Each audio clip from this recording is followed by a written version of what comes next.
KrakCast Short Histories. We're back with a kind of a different episode. We're going to combine 5 or 6 people into one show. Right on here. the money this week, Yeah, on the money. Oh, this has the look of a long history. So, actually, you're right. We're talking about the guys, and they're all guys, the faces that are on Polish banknotes, the 10, 20, 50, 100, the useless 200, and the mythical 500. We're going to talk about them all. Before we dive in here, King Shamira, the invisible. Dave, what's your take aesthetically when you look at Polish money laid out on a table? What's your opinion on this? I've always been a big fan of the hundreds. I think it's lovely, and I think it's quite handsome money. I've heard a lot of expats disparage Polish banknotes, but I think they're quite well designed. I agree with you. The 10 is a bit crappy. It's kind of well, exactly. The 10 is a little crappy. I question the color scheme. The whole brown gray thing just doesn't work for me at all. But the rest of them look really cool. I think the brown and green on the 10 is an interesting color combination, not one you see agricultural. I think the 20 is good. I don't know if the pink does that make me effeminate or something? I don't know, because I think the pink one is pretty cool. Is it pink, by the way? I think it's a kind of taupe. It's kind of a what? Kind of a stonewashed salmon. Oh my god. Wow, that's like an Armani color or something. Color-wise, I'm fond of the 50. I like that kind of. The 50 is great because of the epic beard. We'll get to that in a second, but the beard on the 50 is just unequal. That is just awesome. I think green is a good color for money, and the 100 side, it's a beauty. Let's start. Tell the Americans about that. Let's start at the bottom. The least valuable and the smallest one. Somebody has to be on it, and that somebody is Mieszko the First. Mieszko the First is on the money because, very simple reason. Actually, a number of reasons, but the most important was that he was the first one really to kind of unify the Polish state. Who's on the $1 bill? The Washington. Yeah, so there is that tradition. Yeah, the first and the first denomination being the founder of the state, the big dog. So Mieszko the First was the first ruler of the Piast dynasty. That's the bloodline Piast dynasty. It lasted for 400 years after him, all the way up to 1370, and Kazimierz the Great, who we'll get to in just a few minutes. Now, Mieszko was technically a duke, not a king. The first king came one generation later. Again, we'll get to that in a second. But Mieszko took over leadership of his father's tribe after the death of his father. And up until this time, Poland was mostly dominated by about 4 or 5 main tribes, Mieszko coming from one of them, obviously. And his big accomplishment was to expand the borders of what later became Poland, mostly through conquest, and mostly through conflicts in the West, especially with Bohemia, which later became pillage from time to time. With a what? A pillage? Yeah, he liked to pillage. And he also brought in some mercenaries, apparently some Vikings, to help him fight along the way as well. Always good to have Vikings on your team, always. But the biggest, most important thing in his reign, of course, is that in 966, very important year in Polish history, in 966 he converted to Christianity. He was baptized, which, Dave, brought Poland into kind of like the cultural mainstream of European politics. Yeah, there's a reorientation away from being a Slavic culture towards Christendom and Western Europe. He hooks up with Otto, right, who's the head Holy of the Roman Emperor. Holy Roman Emperor, which we'll try not to get into too much because it's pretty complicated. It's very complicated. Most of Europe, like Austria, Bohemia, Germany, Saxony, all these areas are part of it. It's a huge conglomeration of city-states. And basically, he becomes a client of the Holy Roman Empire. And, there's the classic love story, Dubrovka, the pure maiden of Bohemia, converts him to Christianity. Yeah, his wife. And he has to denounce his seven pagan wives. I denounce you. I I think he denounced them all pretty thoroughly before. And of course, we think then Bolesław, his son, came from this marriage, but we're not. Well, that's sure interesting because the conventional wisdom is that as you say, he converted because of his wife, who was a zealous Christian. There's also the geopolitical strategic angle that had he not converted, he was facing being invaded or maybe deposed by the Holy Roman Empire. Tactical, no doubt about it. But I wanted to say that I don't think I made it clear that the figure of Dubrovka is they're not sure. It just tallies with too many different stories in medieval history. It always seems to be this pure maiden that convinces the warrior, the savage, to convert to Christianity. Polytheistic brute. Yeah, so it may be representative rather than reality. With the source on this, by the way, I was listening to the History of Poland podcast. It's quite good, actually. And this source is called Gallus Anomicus. What a great name. Great name. Yeah. Speaking of great names, you know who Mieszko's wife's father was? He was a Czech nobleman. Yeah, or Bohemian- Boleslav the Crazed or something. the Cruel. The Cruel, sorry, yes. Talk about badass names. Yeah, yeah. That's your in-law then. It's like, Yeah, that's when like your this- father-in-law is known as the Cruel, I guess you better be. Kaczynski should get in Yaroslav the Impaler or something. You know? The What's Quacker. his name? King of the Andals. Yeah, we do like these kind of epithets. In England, of course, we had Ethelred the Unready, which I always... Just give me 5 minutes. That is brilliant. Ethelred, let's go. Come on, Jesus. Just a sec, guys. So anyway, Mieszko I on the 10 zloty note, primarily because, again, he's the first ruler of basically united Poland, converted to Christianity. Now, moving on to the 20 zloty note, interesting and very solid connection between the 10 and the 20, which that it's features his son. Bolesław Chrobry, which is the son. He's the son. He's literally the direct successor of Boleslav Mieszko the I. Brave. What a great one. Bolesław the Brave, or Bolesław Chrobry, as he's known in Polish. Again, direct successor of his father, Mieszko I. Now, his reign, known for more expansion of the Polish territory, he conquered as far as Kiev. That's a long way from here. Yeah. So we're really pushing the boundaries of the Polish state. And he's also the first to crown himself king of Poland. Remember, his dad, Mieszko I, was Duke of Poland. Boleslav says, I'm the king, which for complicated reasons that I'm not entirely clear about, it involves the Vatican. The Vatican at that time determined who was a king because they recognized kingdoms. So to crown yourself king was kind of controversial and a bold move, or a brave move, I guess we could say, for him. That for reasons that I don't get. Anybody want to jump in on this? Well, one thing I will say about the Vatican is it's great because when we get to Boleslav, we have sources, from the Vatican that prove he was a real person and give us some more information about him. And also he comes up in chronicles from Arab historians as well. But yeah, Boleslav's a very interesting guy, isn't he? Because there's this whole mystery about, was he really as brave and noble as he made out? Because he had a lot of brothers, disappeared off the scene fairly. Well, funny you should say that, because the reason we call him the Brave, not because of any historical act that he did that we know about, but because his tombstone said he was brave. So we call him.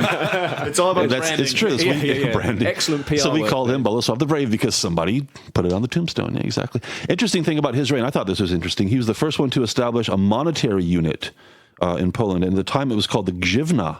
Oh, like The Ukrainian grzywna, money. Oh, which is, okay. today is, what do they call it? The hryvnia, I think. Same, Hryvnia, it must be yeah. the same root.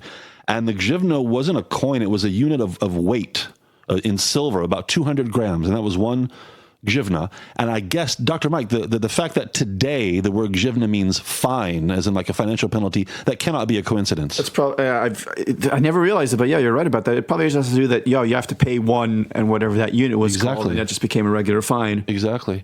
Interesting thing about Boleslav the Brave, he started a theme that we're going to come back to a couple of times, I think, in this show.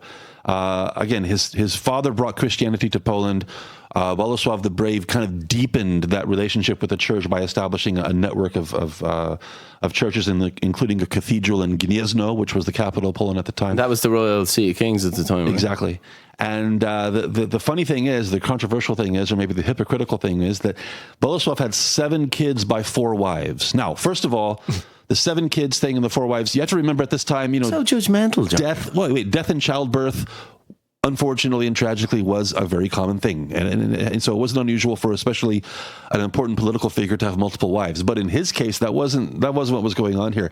2 of his wives, of course, they were the product of political arrangements to forge alliances with other countries and kingdoms. He dumped them when their fathers died, and therefore they lost their political significance or political value. So he said, "I'm done with you," and he moved on basically. And he one time he was married to 2 women, and he all had this kind of forgiven by the Pope. Because at that time, you could go to the Pope and you could say, "Hey, I need this. My marriage to be annulled. I need this child to be recognized as legitimate." And if you were within the sphere of the Vatican, you could usually get what you wanted. Basically, as long as you said, like, the church can still have, reign over my lands, and, you're the one true religion, and you'll still have political influence. Can I just do this one little thing 2 or 3 or 4 times? And the church was, fine, whatever. They didn't always say yes, Josh. Look at the trouble it caused when Henry was denied his. Oh, yeah. Henry wanted to get rid of the church in general to have political sway over the area and get those lands. It was like, Yeah, money, I think, was a big... Yeah. it's like that's why the Vatican said no, because you could divorce her, just let our church continue on here. It's like, no. So Boleslav the Brave, recognized for deepening the relationship with the Catholic Church, for expanding the borders of the country, introducing things like monetary units, first king of Poland, and again, brave because somebody said so at some point. Okay. Somewhere, yeah. Moving on. And possibly killed his brothers. to take Almost. power. Would it be funny? It was actually just some kind of political graffiti that they put on his, like, as a joke. He was like a chicken shit, and they just put on his grave as like a bad Oh, so joke. medieval sarcasm. Yeah, just didn't play too well through the ages. Just got medieval on your ass. Let's fast forward almost 400 years to Kazimierz the Great, reigned until 1370. He was the 50s, last you know, king. John, I think 50, oh, sorry. we should 50 is clarify. what I know. The nice blue, nice color too. The Yeah. blue, epic beard, as I said. He looks well on that. Very now. attractive. He does look very good. kingly. Very badass, yes. He was the last king of the Piast dynasty, started by Mieszko I, who's on the 10 zloty note again. Last king of the Piast dynasty because he died without a son. And towards the end of his life, he tried to adopt one of his grandsons, the son of one of his daughters, to kind of keep the crown in his bloodline, but didn't work out that way. The new king of Hungary, by the way, Kazimierz dies, and the crown of Poland is transferred to his nephew, Louis, who is the king of Hungary. And when Louis found out about this last-minute attempt to get around the rules by adopting, by Kazimierz trying to adopt his grandson, he nullified this, said, sorry, it's not going to work that way. He takes over, and the Piast dynasty is finished. Dr. Mike? It's sad in one way when something that lasts for so long ends, but in another way, it's like, what's the big deal? It's like a ruler from a long, long time ago. Would it really matter that different? I mean, always if somebody else was the ruler, like history might go, in a completely different way. But that's just how politics worked back then. Sometimes, it would go through from father to son. There were also a history of queens, dukes taking over, a steward for another time. Although, ironically, the Holy Roman Empire itself was an elected leader, obviously within the elite families itself, but it wasn't passed down dynastically. Kazimierz known for, again, expanding the borders of Poland even further. And he was also associated with facilitating kind of the growth of the Jewish community in Poland, inviting them from other parts of Europe, giving them special privileges and protections here as well. That's why the neighborhood of Kazimierz is called Kazimierz here in Krakow. He also founded what was then called the University of Krakow, later called Jagiellonian University, for very interesting reasons that we'll get to in just a minute. So, again, promoting the intellectual Hell of a life. CV. He's got to have a show. Great CV. Of being the GOAT, isn't he? The GOAT of all Polish kings. Here's the thing, again, returning to the let's say the royal privilege when it comes to your private life. 4 wives, twice divorced. John. Yeah. I'm so disappointed. Declared himself divorced, which, again, not everybody could do in those days. Only he could. He had Pope Urban V declare 3 of his kids legitimate, despite being a bigamist, married to multiple people at the same time. Sounds like the popes were kind of a pushover in these days. Oh, I think there was probably a very handsome kind of shall we say, transfer of, assets involved in the procedure. Oh, price tag, huh? They definitely indulged in things like that. Yeah. 100 zloty note. This is a nice looking piece of money, Dave, as you said. Not only Check is it out that piece of money. It's a nice shade of green too. It's not just like the American dollar is green, but this is a better green, I think. It's cool, yeah, because it's got the kind of grey background as well, Yeah, So it's really official some and real. It's gold filigree you work. didn't know what a zloty was, but you found this on the street in some foreign country. You know that this 100 zlotys is like real money, and not like, say, 100 zlotys from some African. Just try changing it somewhere. All right, I got to do this part from memory because I forgot to write it down on my notes. But okay, so first of all, Władysław Jagiełło was Poland's longest reigning king, almost half a century, 48 years. Now, okay, let me see if I can get this right here. So Kazimierz the Great dies. His power, as I mentioned a minute ago, goes to Louis of Hungary. Louis of Hungary dies, also without a son, which is the same problem that Kazimierz had. But for reasons that I'm not entirely clear on, and maybe, Mike, you can clarify this if you know something. No? Or he's shaking his head. Look bad here. He's shaking his head. All right, if you're listening, you can help us out. But anyway, so the crown goes to one of Louis of Hungary's daughters, Jadwiga, and she becomes the king of Poland. She becomes the king because the title of king or queen wasn't about your gender. It was about the powers that you had. So she had the powers of a king, so she became the king. But this made the rest of the monarchy very nervous because they felt that it made Poland weak and vulnerable to invasion, So, because, Poland had this female ruler who didn't speak Polish very well, or maybe not at all, I'm not sure. And they thought it was, again, an invitation for conflict. So they started searching for a husband to give Poland a proper king, by which they meant a man. And they found the perfect candidate right next door in Lithuania, a guy named Jagiełło. I'm not sure how the Lithuanian pronunciation goes. So this was an arranged marriage. For a brief time, they ruled together as co-monarchs, but then after about 10 years, I think, Jagiełło, and the Polish name he took was Władysław. So Władysław Jagiełło, he was Lithuanian. He became the king of the Commonwealth of Poland and Lithuania. They were two countries under the same crown, right?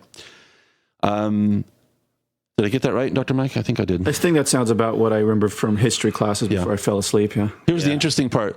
I'm getting a bit drowsy myself. Circling back to the University of Krakow, again, established by Kazimierz the Great. University of Krakow, today we call it Jagiellonian University, which is named after the guy that I just described in Lithuania. And it's interesting because his wife, again, Jadwiga, daughter of Louis of Hungary, she endowed the university with her money, her jewels. And how you turn jewels into a university endowment, I don't know how that works exactly, but she used her personal wealth to endow the university to guarantee that it could function. She died, and then Jagiełło puts his name on it. That's why it's called the Jagiellonian University. So Kazimierz the Great founds it. Jadwiga endows it with her financial resources. The Lithuanian guy shows up and said, yeah, I'll put my name on that. And we still have that name 500, 600 years later. Yeah, but everybody in Poland knows that she was the one who actually paid for it and paid for like the university to be revamped and modernized. So, people remember that it was founded earlier, that Jagiełło just put his name on it. But it's not called Jadwiga University, though, at all. It has a nice ring to it, to be fair. Actually, it kind of does, to be fair. It's true.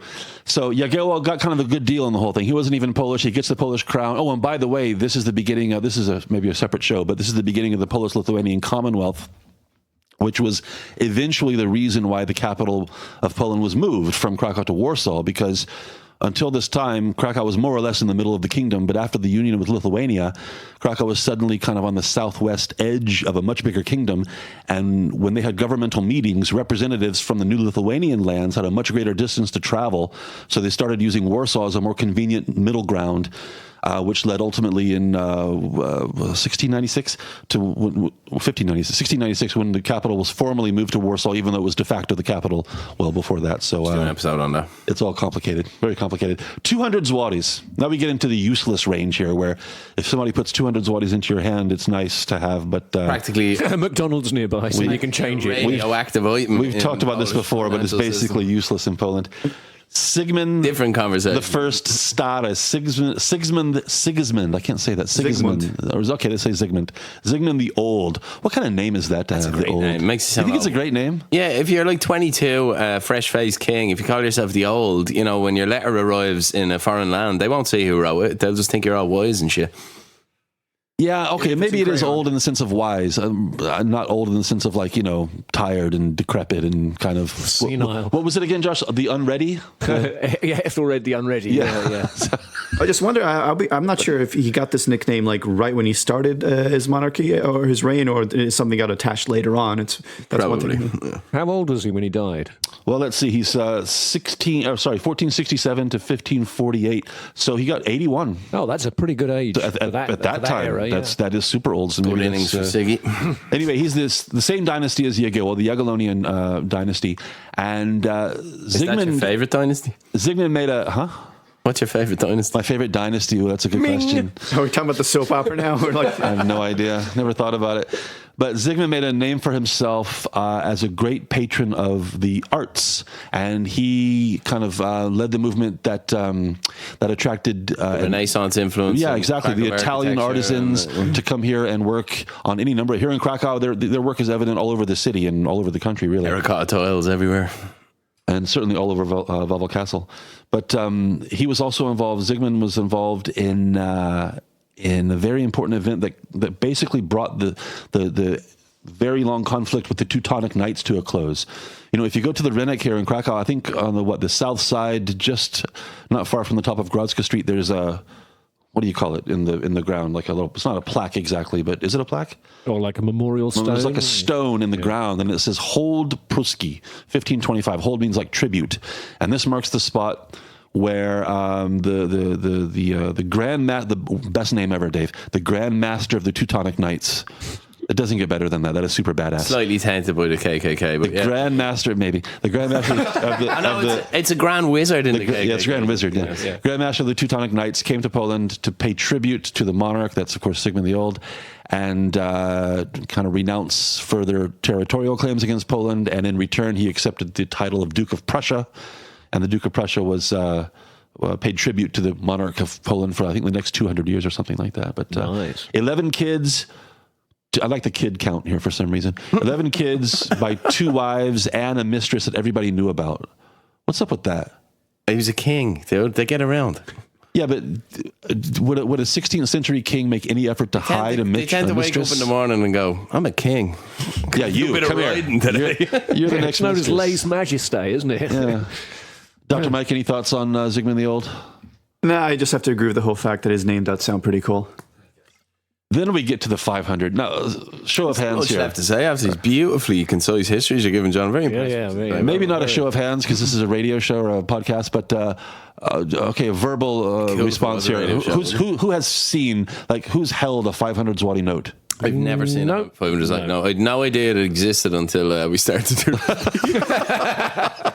Well, I've held them, but only it's as being given a gift or giving it as a gift. It's one of those for baptism. Yeah, it's one of those wedding present things. yeah. But in your day to day, that you in Poland, oh my God, if 200 is hard, 500 is impossible. This is like for financial transactions, like banks talking to banks, that kind of thing. Yeah. Our buddy Magda Krelka on the run. This is useful for people like that. You can keep tens of thousands. Let's a quick comment on the appearance of the 500 zloty. Any thoughts? What color is Show that? us it. I've never seen it. It's probably the least uniform. It doesn't have one primary color. Where is it? It's not even on the Wikipedia. It is. Yeah. A little bit of dead air. It's like a Yeah. I'm seeing it for the very first time. Who's this dude on the front? Very imperial. Oh, that's Jan Sobieski, isn't Jan it? Sobieski. We're going to get to him in just a second. But whereas the other ones, 10, 20, 50, 100, 200 have very, kind of one main color theme, this one really doesn't. It doesn't really fit with the It's others. a bit of a mishmash. It is. Well, anyway, Jan... It's like a unicorn, like rainbow colored. How do we... It looks how do like we, he's wearing a toga, and that toga is pink. Hey, how do we say this name? Why is the 3 always in the middle between his two names? Why isn't Jan Sobieski the third? It's not. It's always Jan third Sobieski. What's that all about? I don't know. Maybe he's the third Sobieski, not the third Jan. Excellent question. Any theories? I've What the wondered hell? myself. God, now that I'm trying to say the name out loud in Polish, it's like I always said Jan Sobieski such. Yeah, but it's always written with the 3 in the middle. No, I never actually put any thought into that, but yeah, you're right about that. Mind He's the fella blown. that beats up the Ottomans, right? Yep. Siege of Vienna. By far his biggest achievement was the 1683 Battle of Vienna, where he turned back the Ottoman Empire, kind of saving Europe, saving Christian Europe. Also the Habsburg forces, and stopped the Ottoman Turk invasion of Europe and helped fight them back. So he essentially kind of saved Christendom. Is he famous all over Europe for this? Or? Absolutely. Yeah, he is, yeah. Well, yeah. people Absolutely. remember it, but it's been kind of whitewashed now anyway in history. And Question for you guys. You could make the argument that Jan Sobieski is a much more significant figure in Polish history than, for example, Zygmunt the Old, for example, yeah? But In whose eyes, like, But wait a second. Now, you may have figured this out for yourself already, but the people that we just talked about, all 6 of them, they match kind of chronologically the denomination that they're on, right? The 10 comes the 10 comes before the 20, before the 50, and so on and so on. So you think without a 500, we couldn't have had a Jan Sobieski? In other words, what am I trying to say here? okay, yeah, you're saying that naturally, if you came at the start of the state, you have a better chance of getting a note. Or when they designed the 200. Why didn't they put Jan You're Sobieski on essentially there instead of outraged the... for the distant relatives of some. No, I'm not forgotten raising. kings. I'm curious why he didn't get recognized earlier. Maybe it was because he came so late in history. Yeah, that's right. It only They were came saving into. him. You should put some context. It only came into circulation in 2017, right? So no. The 5. Yeah, was it 2 years ago? I thought it something was like that. Okay, yeah, 2 or 3. max. Well, I suppose another question. Sorry, Mike, but another issue is has there been a subsequent king of any significance since Jan III Sobieski? Well, he was one of the last, so there's no, Right. after him. I don't think there's anybody deserving of this kind of recognition. No. I mean, he's got a vodka named after him. I think that he's in circulation more often because of that. I mean, if we start getting on to generals, like Kościuszko or that chap Pilsudski. I guess they have to stay in the royal line or something like that. I suppose. Well, final thoughts or comments, guys, on the You did a 6 beautiful people job on Lech jogging Kaczynski. through Polish medieval history. there, Lech John. Very well done. Kaczynski. By the way, Dave, I'm curious what you think about this, because we were talking about this before we started recording. That this era of history, going back to the time of Mieszko and Bolesław, the 9th, 10th, 11th centuries, fascinating time period, but really hard to understand. Yeah, really complicated because you're dealing with city-states and it's constantly shifting the alliances. The Holy Roman Empire itself is one of the most complicated political constructions in history. Let's not dwell on it too Yeah, there's much. so many tribes and kingdoms and just names and political institutions. And, of course, there's the church is very important. And it's just really hard to keep track of who is where, when, and whatnot. Yeah, I mean, Christianity is hugely powerful by this stage, and it's flexing its muscles all over Europe. I mean, yeah, you're right. I mean, medieval history is very interesting. Well, there you go. Check out the History of Poland podcast is pretty good, actually. This guy, American guy, I think, Trevor, something. What was the source of called again? That badass name that you mentioned earlier? What was that? What now? Oh yeah, Gallus Anomicus. Yes. Anomicus. yeah. Almost as good as Bolesław the Cruel or whatever it was. Yeah. Yeah, it's worth it. That period of history is littered with fantastic names. If you ever read anything about like the First Crusades or anything, like the names are just hilarious. Recommend highly. Well, this is what you need to know about Asbridge's Polish currency. If they issue a 1,000 zloty note soon, we'll come back and do an update. But let's hope that never happens, because the ultimate useless piece of paper would be a Polish 1,000 zloty note. Eh? Thanks for listening, guys, and we'll see you next time on KrakCast Short Histories.